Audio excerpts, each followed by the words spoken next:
rank the most impressive to the disappointing moves in the NFL free agency. And I'm not going to go through all of the teams, but some of the teams that stood out to me so far that I thought was very, very impressive. That first team happens to be the Chicago Bears. And, hey, it's about damn time for the Bears that they finally doing something right.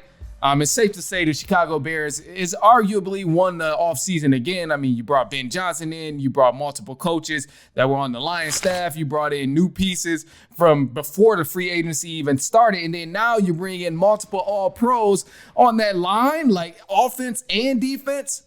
Yeah, I think it's safe to say the Bears have won. Joe Thuney, this dude, he's been balling. 4-time All-Pro offensive lineman. Drew Dalman, All-Pro center offensive lineman. Chris Williams, Jonah Jackson. Then you add Grady Jarrett on the defensive line. Like the Bears, they're winning this offseason so far. But this is nothing new. This is how you build a successful team. And you can have all the skill guys you want, but if you don't have guys in those trenches putting in work, it clearly will not work. And that's what we've seen from the Chicago Bears last year. So, one of the things is the Bears had the third worst rushing game and the absolute worst passing game in the NFC last year. And that was not all on one person. It was because they could not get things done in the trenches where it really mattered most. So, with this all being said, if the Bears are doing good, they're picking up people, they're bringing pieces over and making it look like they're winning the offseason.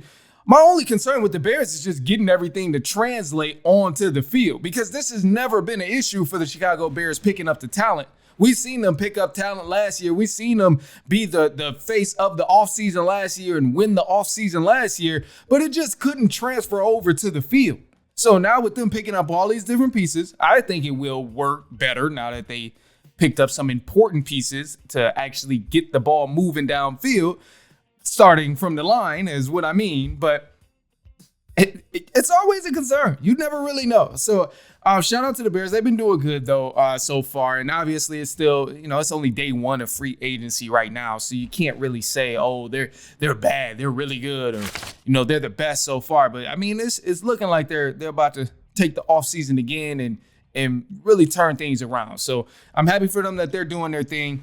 Another impressive team as well was the Washington Commanders. They've been making a lot of solid moves. The Pittsburgh Steelers has been making some solid moves as well.